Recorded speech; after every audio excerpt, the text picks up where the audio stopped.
Ladies and gentlemen, welcome back to Freestyle TV. Man, I'm so thrilled about that new intro that we have. I just wanted to say, man, give a little shout out to the person who made that. Who made it? uh, I think it's some guy called Mike or Daniel. I don't really know. Okay. It's a guy that Lucaso is like kind of protecting because he knows that if we all knew him and had his number, we'd be asking all the time, "Can you do this little edit for me?" So It's probably because he's getting check prizes for him. That's why. yeah. I got this from Lucaso. I never talked to the guy. I talked to the guy about something related to the Red Bull Street Style draw. But shout out to whoever made it. Like, thank you so much, and it's super cool. Anyways, Daniel, what's up, man? How's it going? I'm good, man. I just realized we're almost at the end of the year already. It's been a crazy year. Like since last time we spoke here on Freestyle TV, many things has happened. Yeah, We had all the different competitions online, of course, but not just online, also like actual physical competitions, because it's slowly getting back to, to normal, I would say. yeah, So yeah, maybe we can go through some of the good stuff that's happened in recent months. absolutely. Let's talk. Let's start off with the youth competition. It's totally Yes, run by the WFFA, and there was I can't remember exactly how many participants, but some hundreds of participants all over the world. definitely. What feelings you have about that? Well, it was like a new thing for not just for me and for you, but for everyone. Because I don't Yeah, think, as far as I know, there's never done anything at this scale for the youth. Because we at the WFFA, we were like, all right, we got Red Bull Street Style, but what about the kids? And for their reasons, children under 16 not allowed to participate in tournaments that are sponsored by energy drinks. So at the WFFA, we were like, we got to do something for them. So it was a new thing for us, and I think it was fantastic. I mean, yeah, it is still fantastic. I mean, it's not finished yet. yeah. I think it's a great experience. We're getting a lot of feedback from the kids, and I'm very happy with the participation. And to be honest, it is the thing that I'm most proud of this year. What about you? Yeah. Because it's like Um, the future. It's the future. It's the talents. It's the new generation. yeah, absolutely, and like the attitude that the younglings have had towards the competition, Yes. it's very fresh. Like what I've heard that hasn't been too much of any complaining, especially about the results. And It's not just about the complaining, but they're a little bit more humble. They're more yeah, like yeah, excited and things like that. respectful even, if you will, right? Respectful, I think that's the right word. Yeah, yeah. But not just that, like how how punctual they have been, right? You have to be punctual when doing the online competition. That you Mm, upload on time, you do yes. your things on time, and what I've understood that has been outstanding with this competition. Yeah, they were much better than the adults, to be honest. In Yeah, being on time and yeah, just doing it.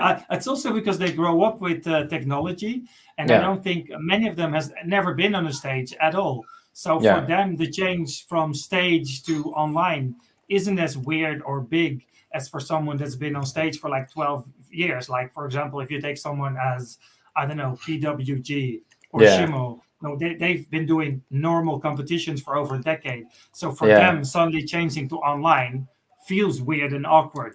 But if you're 14 years old, you're like, all right, let's do this. Like, they do everything online, so why shouldn't yeah, yeah, competitions be online? So it's yeah, a no brainer really for them. yeah, yeah. You're right. Um, so to update the viewers on where the youth competition is at now, so it started off with the regular uh, qualifier, right? Qualification. Qualification round. So the top 16 and top six boys and top 16 girls proceeded to the online battles. And now the first battles have been played, right? So we have the top 8 Right. girls and top 8 boys. So I think it's a proper time to talk about the level. Did you see that Brazilian guy? He started off his combo with the two PATVs. That was Yeah. insane. That was insane. Yeah, and when I saw the ranking, so you and me we were talking that Marco from Yes, France was in yes, top 16 in this year's Super Bowl. yes, So I was like, that guy was sick. Like I went to see his Instagram, and I'm yes. like that is world level freestyle, okay? So then I get the ranking. He was Third third, place. Yes, and yes. I'm like, Yeah, okay, so yeah. so what is this? Yeah. So he wasn't even the best. Yeah. But not just the Yeah, boys. The girls were insane as well. Did you see Becca from the UK? Becca, Unbelievable. Yeah. like Becca, she went against Finnish freestyler. Let's go, Finnish freestyler, Yes. Emmy, but Becca is like. You remember? I remember when I saw Pekka for the first time in Super Yes. Bowl. This young girl competing with these women that have won world championships and whatever. Yes. And at first I was like, oh, poor girl, like she doesn't know what's the deal. And No. then out of nowhere she did Magellan, and I'm like, Yes. okay. Yeah, and So the first year at Super Bowl, she was literally 12 or 13. Eh? yeah, that's Yeah. right. And That's 3 years now ago. that's couple years have passed. She's like developed like beyond what I was expecting. She's so good right now. Her level of lowers at that age, I can only imagine what it's going to be like in 5 years. She'll be in the same lower circles with Lucas and all that. Yeah. No, really. Yeah. It's great, man. I mean, it's Yeah, lovely. I love it. Love it. yeah, So absolutely. I'm very curious who's going to win it, actually, both for the boys and the girls. So, Yeah. It'll get really exciting soon. Like now we're at top 8, and then we'll get to the medal battles, if you will. But then yes. there's been another huge competition going on, and let's talk about it next.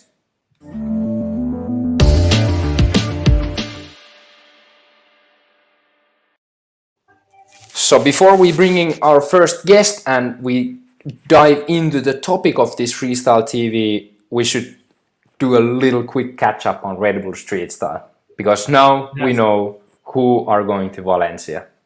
Yes. And we have actually one of our competitors today on the show, Patrick Shaw. So he can tell us all about it a bit later on. Yeah, But yeah, man, it's been a hell of a ride. Excuse my French, but it was 6 months of qualifiers. We had I don't know the exact number, but it was more than 2,000 participants together for the men and the women. yeah, Because the thing is, like, we've been through COVID for the last 2 years, and it's been weird year. So we didn't really know where's freestyle at, who's going to participate, how happy are people that this is an online competition.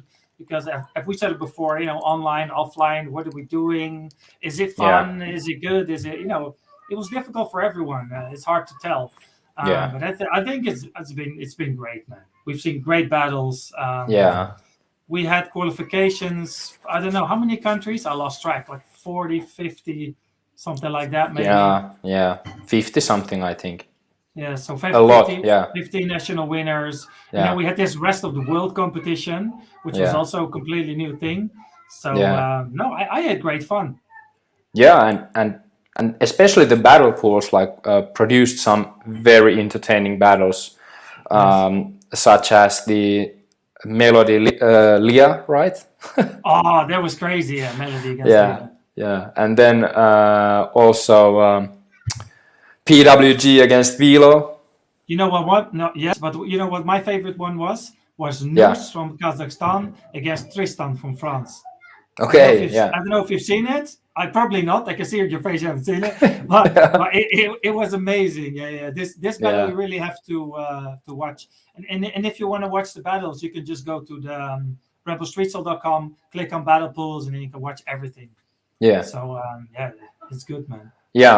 I mean, that's a very strong recommendation to tonight when you're like in bed or wherever. You're like, oh, what should I watch from Netflix? I've already seen Squid Game. Remember this There's a ton of good battles on redbullstreetstyle.com. Nice, nice, nice, Yeah. nice. But Yes. anyways, I mean, the battle pools are over. So top 16 men, top 8 women are going to Valencia. Was there any surprises in those battle pools, do you think? Or in the people who Um, went to the finals? yeah, I mean, surprises, surprises. The one that I've mentioned, I mean, the fact that Tristan from France beat the Nurse and he Yeah. went to top 16, there was kind of a 50-50 situation. But Yeah. the real upset was, of course, that Alvaro from Spain did not qualify. Yeah. He's from the home country. He qualified for the last 3 world finals.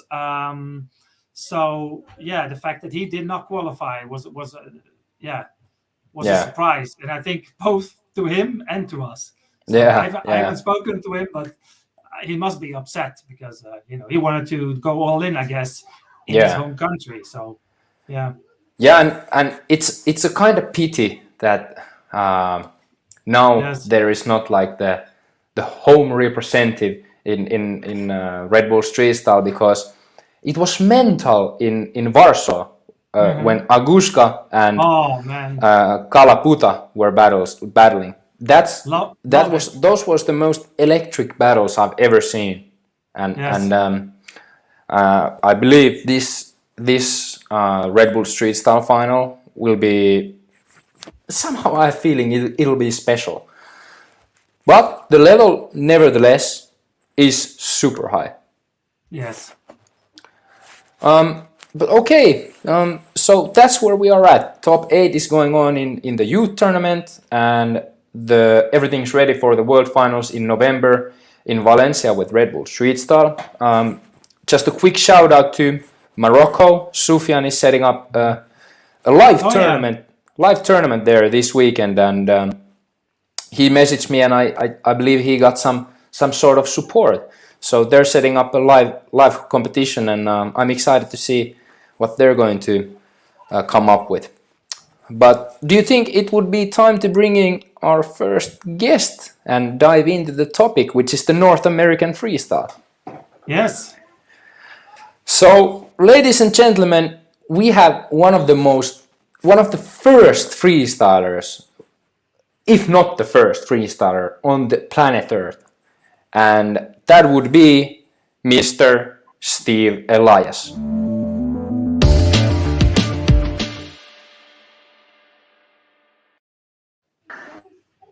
Hey Steve, what's good, man? Welcome to the what's show. up? What's up? What's up, guys? Thanks for having me, man. Yeah. So it's like in our normal life we talk so much, but unfortunately not so much about your fantastic freestyle career. So you're from Canada, right? You live in Toronto. Have you Yeah. lived there like all your life, or what's the deal? Yeah, I lived here most of my life. For 2 years, once I finished high school, I moved to Florida in Tampa Bay.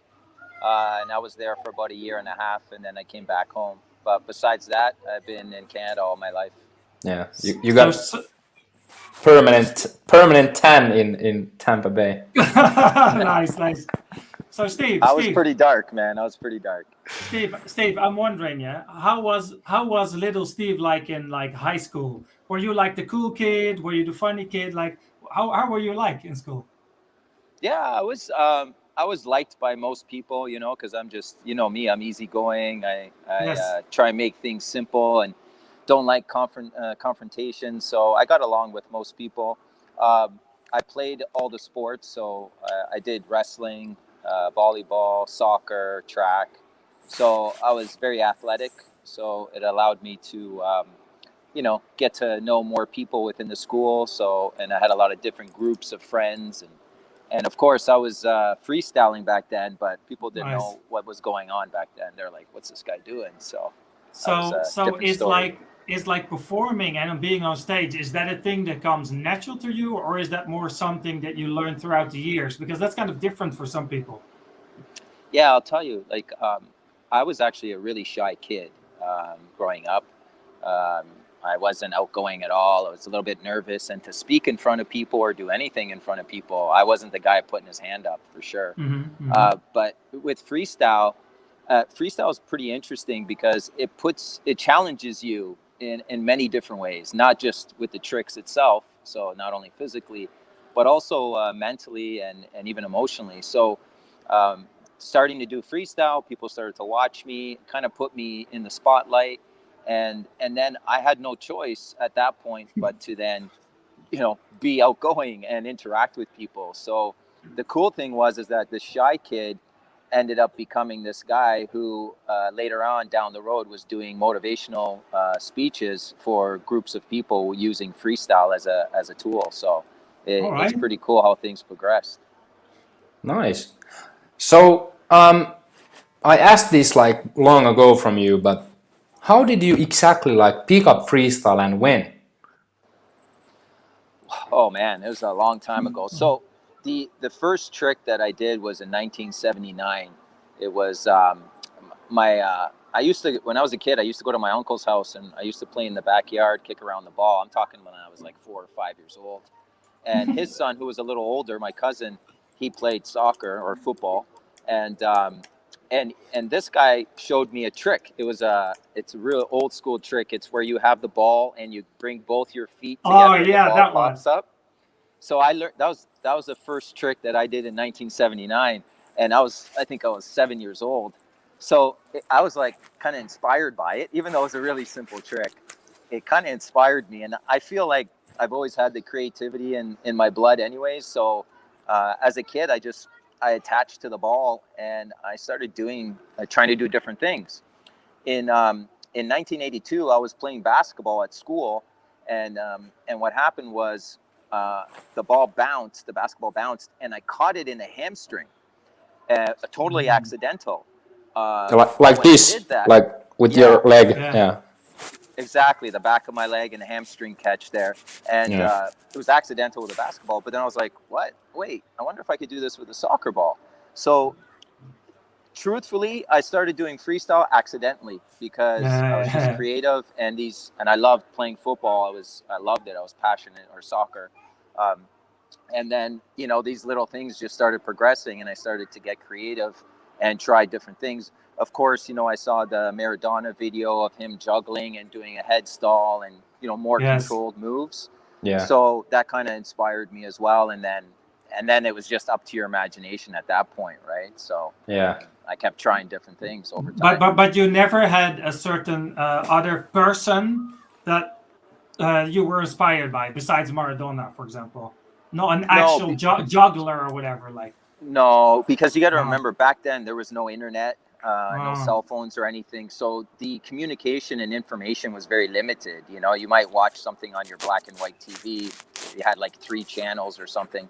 So it's not like today where you can just click online and be inspired by so many different athletes or art forms, right? Yes. It was just me in my backyard with my imagination and a ball. And again, my cousin showing me that first move and the accidental hamstring catch kind of got me thinking. So that's how it started for me. I have another question, man. I think you told me this story a while ago back as well, but it's really interesting for the people that didn't you organize a competition, a freestyle competition way back? That must have been the first ever freestyle competition. Oh yeah, it's crazy. That's right.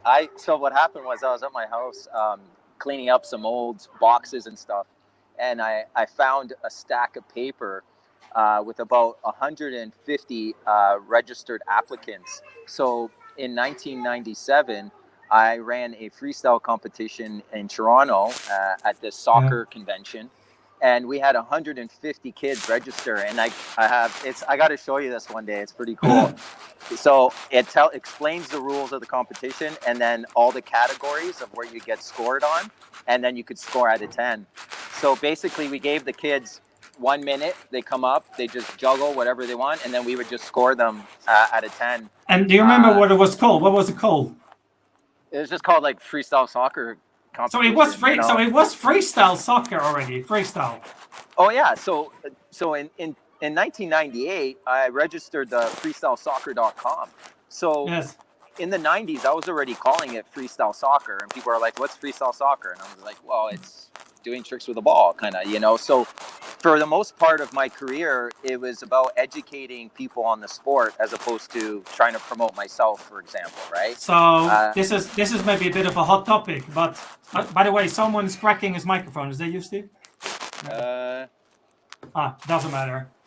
Anyway, so do you think Nike Freestyle campaign?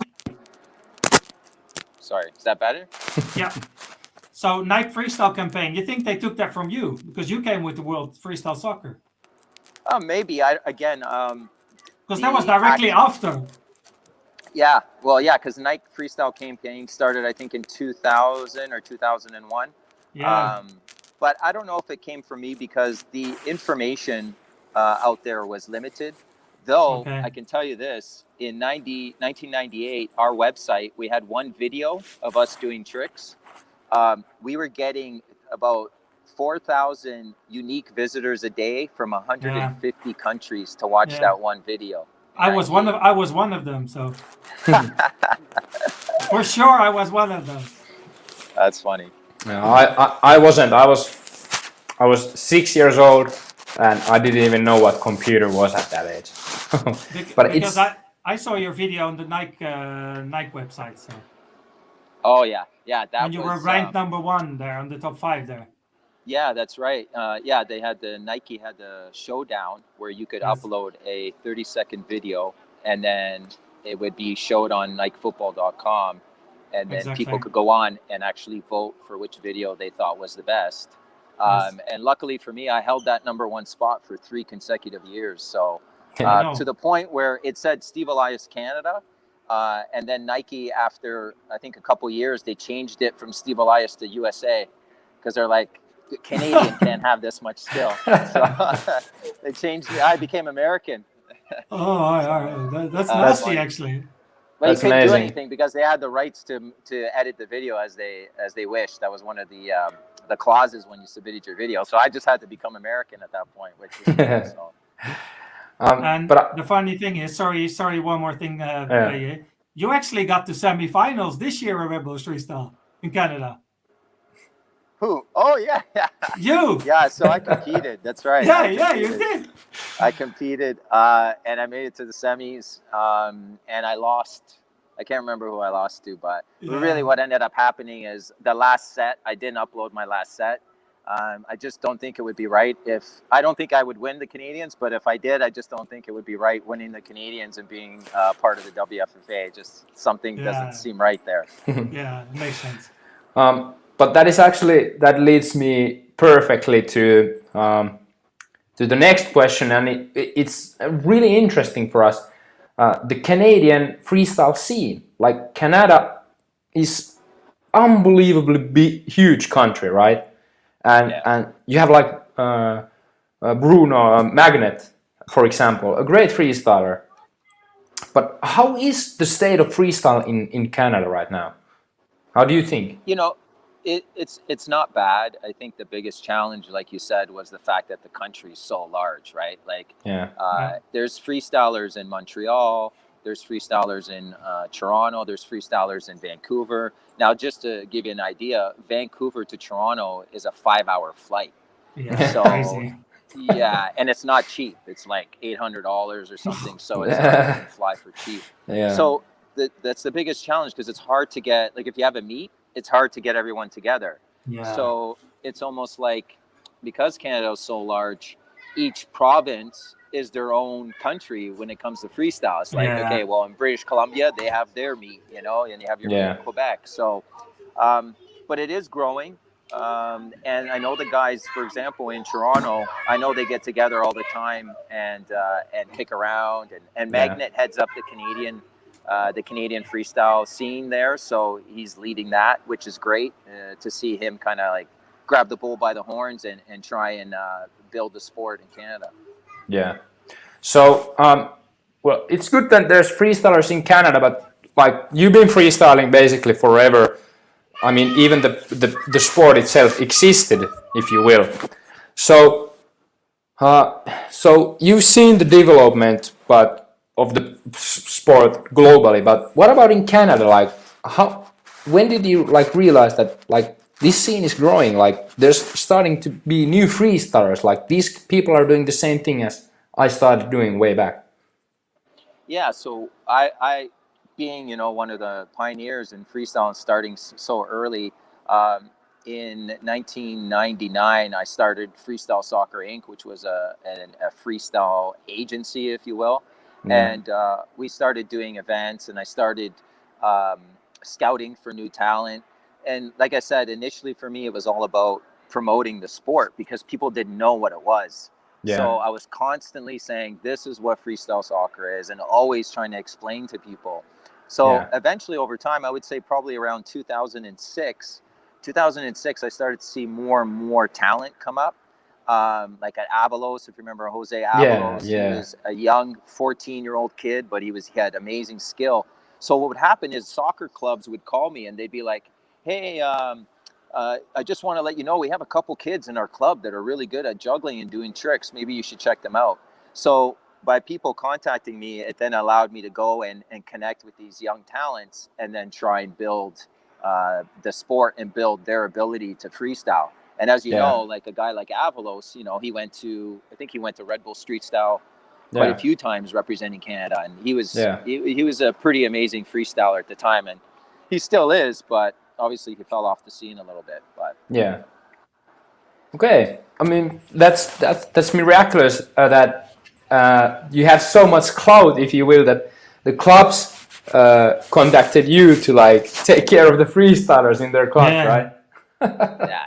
Well, it was all new back then, right? Like, I mean, that was in 2000, 2003, 2004.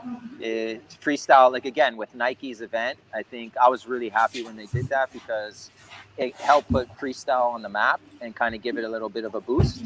And then, of course, people saw that. Everyone was watching it. And that really helped, I think, kickstart the sport a little bit. So I think cool. Maybe one of the last subjects before we go to the next guest. Can you tell us a little bit about your brand, Swirl, represent? Oh, yeah, I got this. You can't really see it, but when did you start it? What was the idea behind it? So Swirl is it's named after a trick that I created in 1990.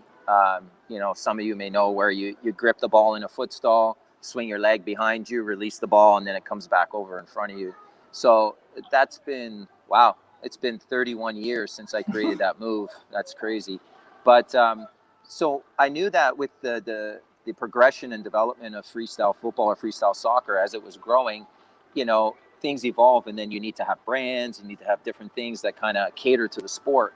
So in 2009, I created Swirl as a brand that would then support the sport and providing apparel and different gear and things like that for freestylers who want to be comfortable and be able to do tricks. The cool thing about Swirl is that we've been there since day one, and I have to say that we've supported and sponsored so many competitions within the sport, whether it's competitions in Poland or Asia or Europe or even across North America and Latin America. We've always been there, and it's a brand that's really about supporting the community, providing good quality products that's going to help freestylers feel comfortable in what they're trying to accomplish. Nice. And then overall, just being there, because it's good to have brands and different things like that to help build our sport. Man, I'm in love with these shoes, man. Yeah, oh, you like the kicks? That's awesome. I love it. Yeah, I love it. Yeah, same here. It took a while to get them. It took a while because I got rocked with COVID because the factory shut down when we were in the final stages. But, I didn't give up, and I went back on it and started grinding again. I lost a lot of money, but, money's money, man. But when you come out with a good product and you don't give up on things, you can't even put a dollar figure on that, right? It's all about, believing in yourself and trying to achieve something. So. So I have two things about Swirl. I've told you this many times, but I remember when I met you first time, because I'm really, not really deep, but I'm pretty familiar with the footback scene. And footback has been there even before you started freestyle. Like in the 70s, they were doing footback. And they have a trick called Swirl, and that is what we call like the Clipper ATV, right? and Right. then your swirl for them is pendulum. So Yeah. I was so certain that because there's so many footback players in Canada, especially. So I was certain that you got it from footback because the trick name is so cool. But it turned out that you just didn't know anything. No, that's good. Man. Yeah, I like it. it's funny because obviously my freestyle is a little bit a lot different, not a lot different, but it's different than the hardcore stuff that you see nowadays. It's unique. Yeah, but it's my style, and it's I've been doing the same stuff for like 30 years plus or not longer. So, but there's a lot of moves that I created. I remember in my backyard that today I'm starting to see freestylers do. Yeah.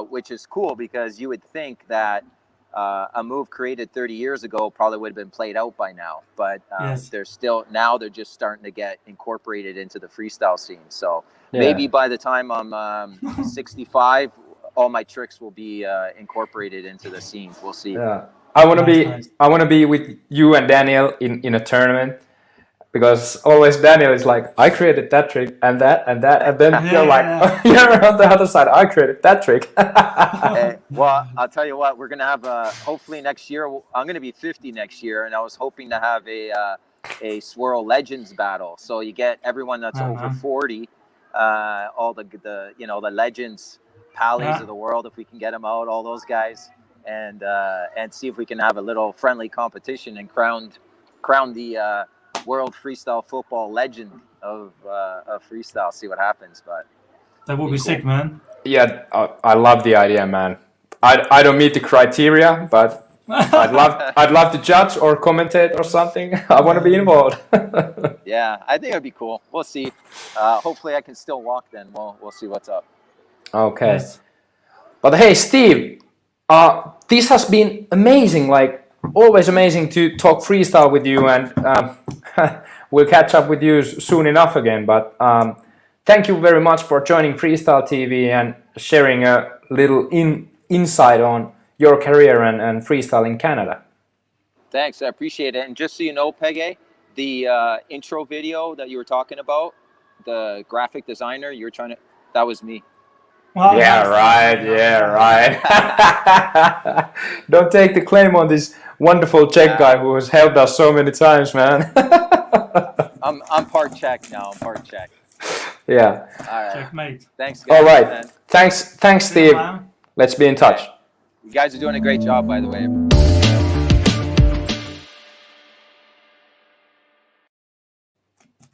Alrighty. Wow, that was Nice. Steve. It's so funny how, like, people don't realize like No, how I have big no idea. part in the history of freestyle Steve has played. No, and it's part of, I think, us also with these kind of episodes and WFFA, and I'm a freestyler. It's more up to us to educate the people. Yeah, absolutely, man. I think we should go to the next guest because it looks like Patshaw is almost falling asleep backstage. Oh, I'm in, man. So, ladies and gentlemen, we discussed Canada. Now we're going to the south neighbor. Ladies and gentlemen, please welcome Patshaw from United States.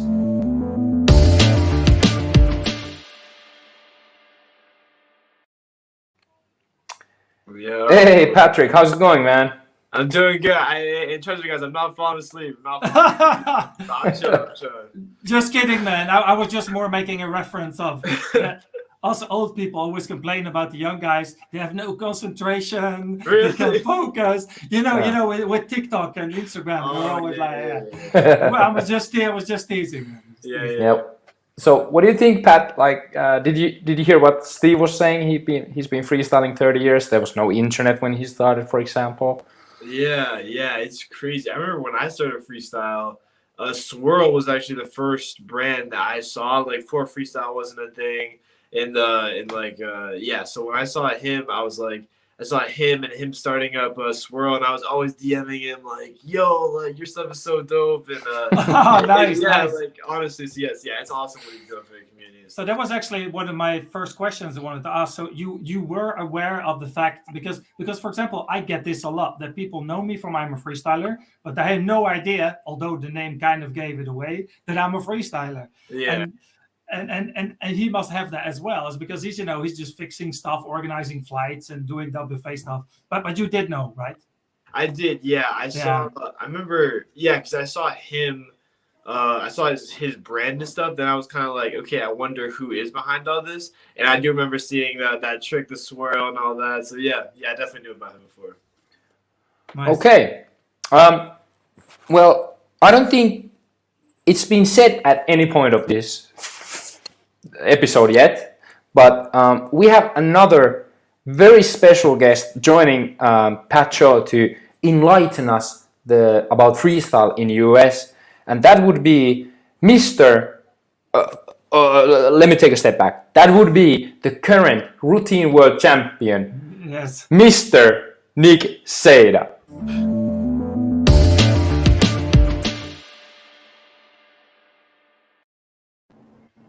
Let's go. Welcome, Nick. Hey. What's up, people? I love this technology. Yeah, right. It's amazing. So I think what was a little left out is when did you guys exactly start freestyle? Like how long you been freestyling? You start, bro. I started around 5 years ago, and it was around this time of year, so almost exactly 5 years ago. And it was at the local professional soccer team stadium, New York Red Bulls, and they have freestylers out front of the games doing pregame shows and then halftime. Oh. So I actually saw freestylers live, and then I started talking to them, and they got me into the sport. So who were they? It was some local guys in New Jersey. I believe on the team at that time was a guy named Gabe, DJ, Victor. Those Hayden. guys, yeah. Yeah, so those were like the original guys that showed me the sport. All right. What about you, Pat? When did you start freestyle? Yeah, I started freestyle about the same time, like 5 years ago. It was like 5 years and 2 months. And I had an exchange student who's a freestyler from Spain, actually. I don't know if you guys know, but Alvaro Obregon. I'm not that good at Spanish. Yeah, I know him. But so he stayed with me for a year before I'd even started freestyle. Oh. And he could already do like lemons and like stuff like that. And I was like, oh, yo, that's so crazy. Like, I could barely even do like around the world and stuff. And he kind of taught me like the first few months, and then we just progressed throughout that whole year. And then he went back to Spain, and I just kind of like obviously kept on doing it. So that was kind of how I got introduced to it. So that's cool. I didn't know this story. It's a nice one. Yeah. Interesting. So yeah. I love asking freestylers, especially like you guys, how did you get on how did you pick up freestyle? Because if I ask my generation, it's usually that they saw some Tuzani video or something like that. Yeah. It's always the same. But you guys, your involvement started in a more unique way, if you will. But anyways, the whole theme of this this episode is North American freestyle, and I remember I was talking to you, Nick, at Super Bowl. Maybe I wasn't in the best shape, but I was like hyping USA so much. But for a reason, because now we have you as the routine world champion, which is unbelievable achievement. You go to the not to the same level yet as Gautier, but like getting there. Like you are also like Gautier. You are a world champion of routine, and Patshaw. What I saw at the after party, our own after party at Super Bowl. I'm not gonna spoil it. No, don't worry. and that you're in the Red Bull Freestyle World Final. Yeah. It's outstanding achievement. And if 5 years ago someone told me that, again, 5 years from now there will be an American world champion of routine and some guy in the top 16 in Red Bull Freestyle, I would be like, come on, man, give me a break. No, never. So what has happened in United States? How is this possible? What happened? I think it was a close at USA Champs. It was held in New York City for the past few years, except for the most recent one since I was online. I think those were the competitions where people started to form some bonds, where there were the LA guys, they were close. There was the New York City guys, they were close. But then all these other states and places where people lived, there was one or two freestylers here and there, and there wasn't much of a tight-knit community. It was basically LA and New York. But then at these competitions, when everybody around the country started getting together, and with the help of social media, people began to be like, yo, let's stay in touch. Let me stay at your place for a few weeks, this and that. So I think LA and New York communities, that rivalry helped, increase people's level. But then when freestylers from like Maine, for instance, or people in Florida or people in Kansas and random places began to go to these full country competitions and see the level, they were like, oh, I want to start pushing now. And then, people get closer and we start to stay at each other's houses. Like I've gone up to Maine, Pat has come down to New Jersey. So I think it was personal relationships that really started to make things improve. The level started to go up. Oh, that's a good theory. So it's both competitions and like a community. Yeah, exactly. At the same time.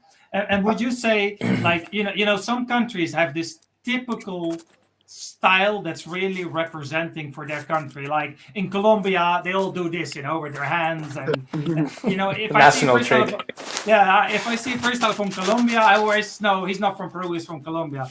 Is there such a thing in the US? What's the core of the US freestyle? Like, is there something that you guys all do or something like that? I don't really think so. Pat, what do you think? I don't think there is. Yeah, I don't. I would say I would actually say the U.S. is pretty diverse. I would say, like, I think so too. Like, Yes. I don't think we all do. Like, I don't know. Like, we have like a couple guys that do like lower. Like, we had Taz and I do like quite a few lowers, and Alex Mendoza and Kenneth. And then Nick is doing sit downs, and then we got like Caleb and Sammy when they were still freestyling. They were doing like a bunch of sound and creative stuff, and Jordan still also. I would say we're kind of all over the place, to be honest. I don't really think we have like. No, what I do like is that there's, for example, Spinny Vinny and Mendoza always go on with the pancakes. That's so funny. Pancake war they got going on there. Yeah. I want to get back a little what you said earlier about how the level came to be, because it makes totally sense, because that kind of thing has happened in Europe. Of course, like the whole Europe is like the size of Texas or whatever. So for Europeans, it's a little easier to get together, even with the neighboring countries. But like that's what has happened here, like since I've been freestyling, and a little way before me also. So I think that's amazing that like the community in US has started to form, like and getting stronger. Mm-hmm. Sure. So now you had an online competition, but for the future, like how does it go? Because it's such a huge country, and I believe there's a lot of opportunities. How do you guys like communicate about the championships and meetings and stuff like that? It's usually some of the older guys in the community, like Vinny or Frankie or somebody who's been in the community for a long time. They usually pick a place to hold it. So for a while it was in Chicago, USA Champs. Then it was in New York City. And now I don't know where it's going to be. But they usually just try and pick a relatively famous city that everyone can go to not only compete, but also see the city, because it's, a nice city. Miami Red Bull Street Style, there was a decent amount of USA guys who came just because there was a freestyle competition. We could go there, support Pat, but also look at the city, go explore a little bit. So I think there's no like governing body in the USA right now. Like there's not a few guys that are going to be, organizing it. It's more of like a random people pick up responsibility. Okay, nice. I actually, if it works, I remember in Miami, I was talking a lot with this DC freestyler. Is it? Oh, Was it Francisco? Oh wait, no. Francisco's not in DC. Oh, maybe it was. Sam. No, I think You mean Sam. DJ? I think you mean. no. I don't mean Daniel Cutting. I can't No, believe no. how. You mean DJ Divine or whatever? You mean him? No, Oh, no. DJ Divin. Him. Yeah, he. Oh, Well, he's a good lad too. He was there, but yeah. Oh, I think it's DC. He's not like so really awfully lot into freestyle. I mean, I Oh, think it's Vic. Dawson. You mean Vic? I think it's Dawson. Dawson, like Dash FC. Dash FC. That's it. Dash Oh, FC. yeah. Gosh, you're Yeah. right.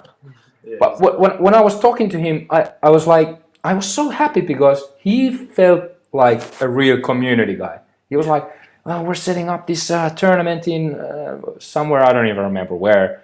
And like, you should like spread the word around. And I felt like heartwarm, like, man, I want to support these guys because like this is honestly the best thing about freestyle.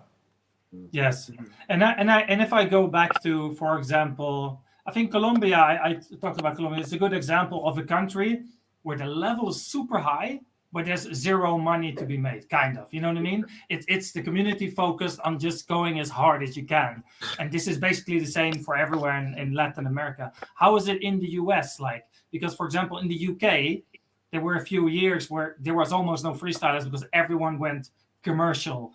They all focused on the stadium shows and things like that. Is there like a balance in between in the US, or how does it work over there? I would say there's honestly a pretty good balance, to be honest. Like, I actually had a conversation with Spenny Vinny about this, and me personally, and Nick's been in my house, so I'm like in the middle of nowhere. Like, there's really nothing around me. So me, I'm like all training. Like I'm kind of like that's like me. But I would say like Nick is kind of into a little bit. Well, actually, I'm not gonna speak for Nick, but like I feel like he's like done a great job over the past few years of like doing a little bit of both. Like his social media looks like really nice, and obviously his level is good. And then I would just say like there's like a lot of people like Caitlin in LA, who's doing a little more of the social media type stuff. As long as same with Sammy. So I would say we're pretty balanced. I wouldn't say we're like too heavy one way or the other. I think we have like a good balance between people. That's nice. What do you think, Nick? He was mentioning you. Yeah, I agree with Pat. It also depends on where you live. So like the LA guys and girls, like they have a lot of opportunities there because LA is a city full of opportunities. I live right next to New York City, so there's a lot more opportunities for shows and events and that sort of thing. Yes, makes sense. And is that also an ambition of yours? Do you want to be a full-time freestyler as a job? Is that something that you want to achieve or do already? Yeah, so I do quite a lot of shows right now, most of them through New York Red Bulls, since they have a freestyle crew. So it's like 8 of us, and usually it's like 3 or 4 of us. We go to an event that is sponsored by Red Bull or New York Red Bulls, and we freestyle there. So we do quite a lot of events like that, but on a personal level, I want to do more like larger performances when it's almost like routine, but for a specific event. So instead of me going and hanging out for a couple hours and doing tricks with people, it's more of like a stage type of performance. Yes. So more almost circus-ish. Yeah. That's a good way to describe it. Yeah, I mean, I think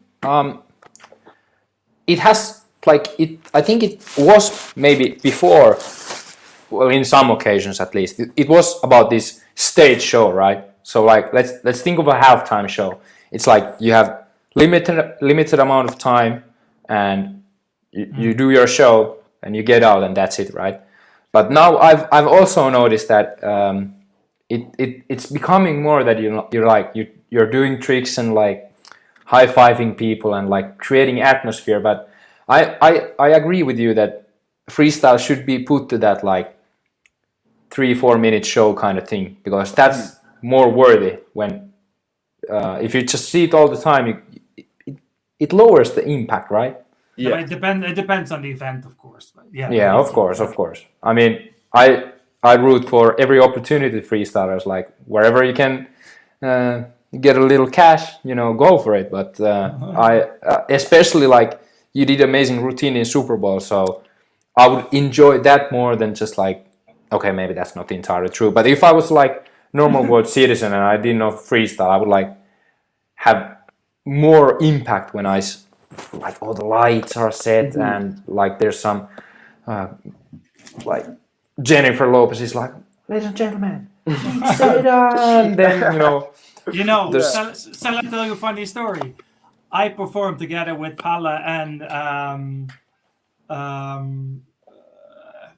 Palle and Nam and all the old school guys, and directly after us was Beyonce. It was crazy. Oh, no, that's actually- First there was us, and then I was like, and then I go to Nam. Oh, for fuck's sake, I really need a beer. And then I see Beyonce coming straight like next to me with like 6 of those big bodyguards coming onto the stage. It was like, That's so fire. That's so cool.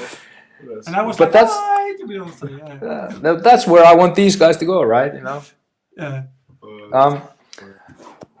I had something related to the show business, but I forgot about it. Yeah, now I remember. So okay, what you guys are doing exactly now? Are you like studying, or do you do regular work, or how is your life, normal life, outside of freestyle? Yeah. I'm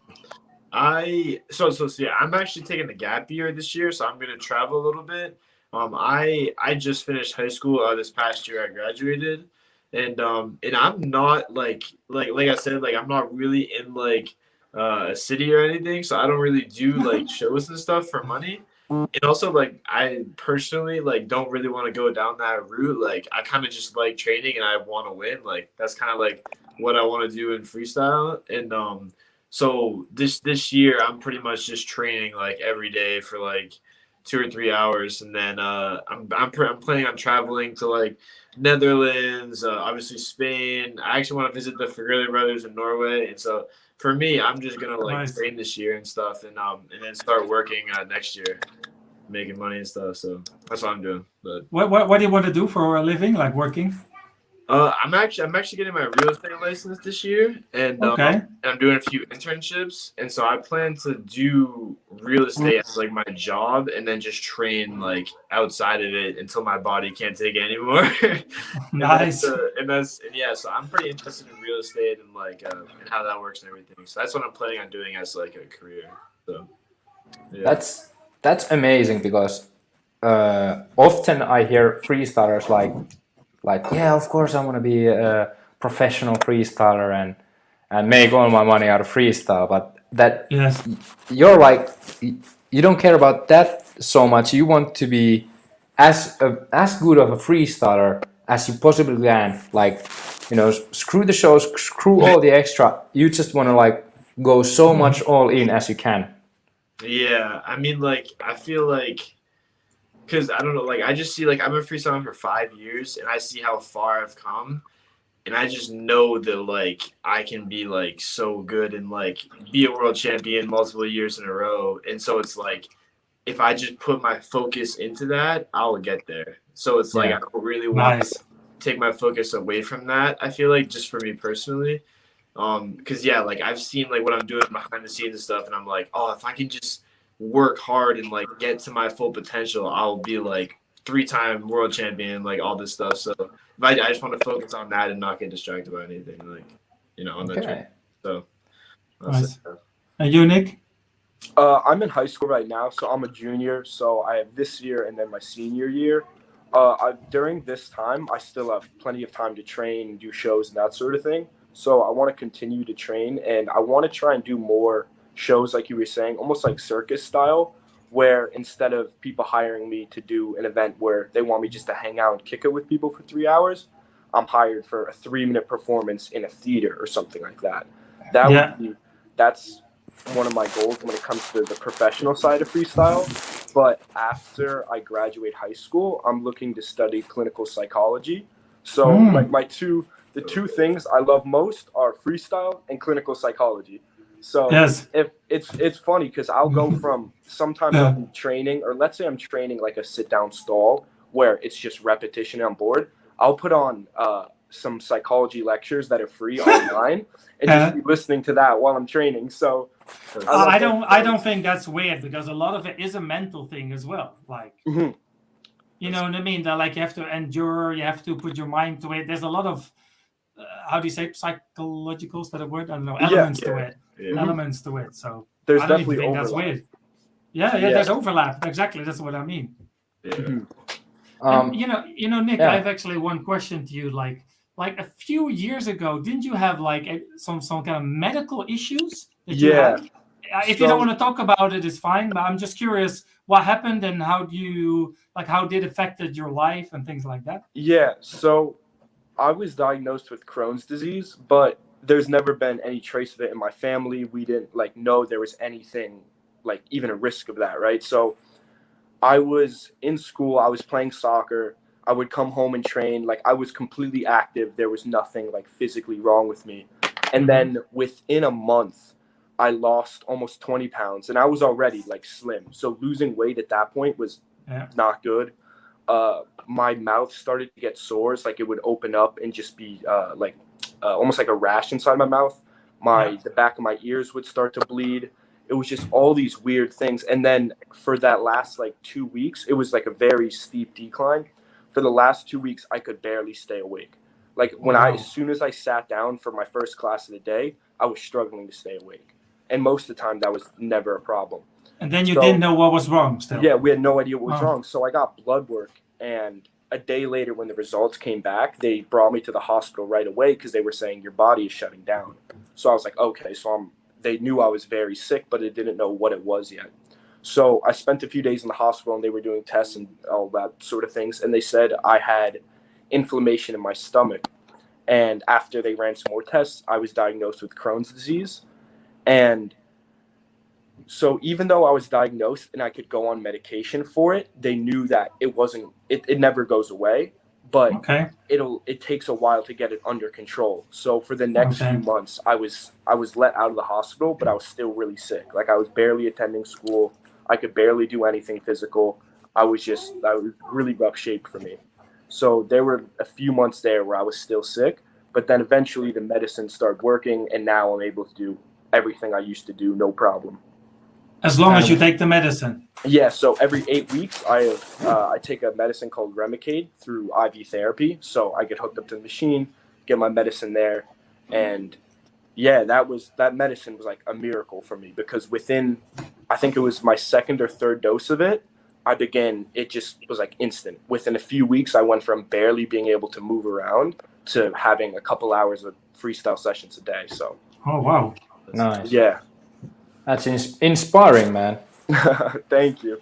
Yeah, that was what originally got me into psychology, and that really helped my freestyle too because I became really grateful for it. Yeah. Because before I play soccer, come home, train, never thought anything about it. But now when I train, I understand like there's people who were in my position who still can't train and things like that. So it was a very good reminder for me to be grateful for my health and realize that, I'm very blessed to be where I am. Nice. Awesome. Oh, wow, guys. We're running out of so-called. I don't know. There's some word that I always use in Finnish, but I don't know what that's. Broadcast time. Broadcast time. We're running out of broadcast time. But this has been an absolute honor to talk with you guys, and like said, USA and North America in general, for people like me from Europe and especially from the North, like we're here behind God's back, so it's miraculous to see how USA is evolving. And like I said in Super Bowl, I expect that there will be some Super Bowl kind of thing in US or North America soon enough. And I think the freestyling world deserves it. Like you said, Nick, that people go to different places. They just want to see the cities. I think the freestylers of the world, they deserve that in US. So I look forward to when that's happening. Definitely. For sure. And one more question for Pat. Pat, do you think you can win Red Bull Freestyle this year? This year, this year would be a push, but I'll tell you what, I every morning there's like a route that I walk like around my house, And I just think about, oh, if I battle this person, this is what I'm gonna do. So I have it all planned out. So I think I have a shot. I think I have a shot to make it to the final, but I think top 4 is more realistic for this year. For this year at least. But that's what I'm thinking. But we'll see. So yeah. Time will tell. Yeah, right. Yeah, time will tell. Time will tell. Yeah. Yeah, well, anyways, I can't wait to see you on stage again. Like, I'm super excited, Pat, and Nick Seyda. Also, you can't wait to see our freestyle again, and hopefully sometime in your home ground.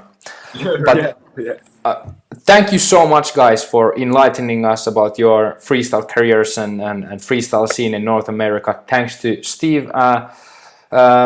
So, Daniel, we're going to wrap it up with you.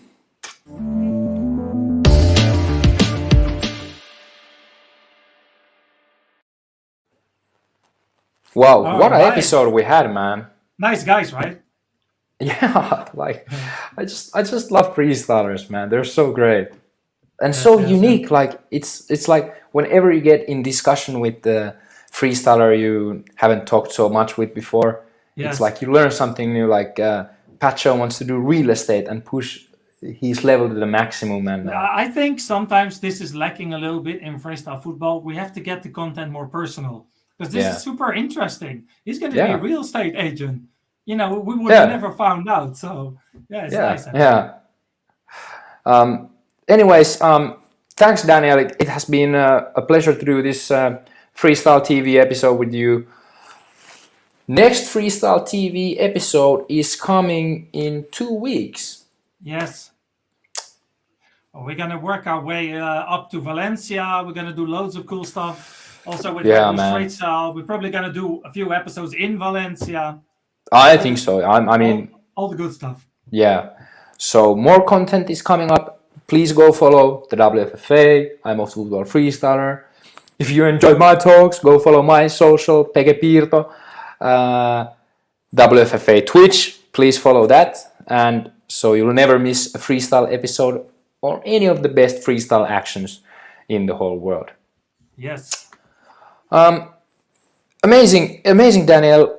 Thank you for this episode, and I think it's time to go to sleep. See you, man. See you, man.